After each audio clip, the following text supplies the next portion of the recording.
beginning video review this lock. This one is the new lock. This one is the old lock. They fit the same space perfectly, that's fine. But as you can see, the new lock has a shorter shaft than the old lock or swing or whatever.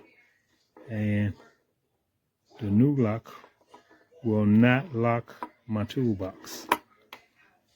It will turn to the space where it needs to go, but it will not lock the box because it's not long enough to make contact before you actuate the lock handle and open the box. So it goes too far. It does not turn far enough to actually work as a lock for my toolbox. Thank you.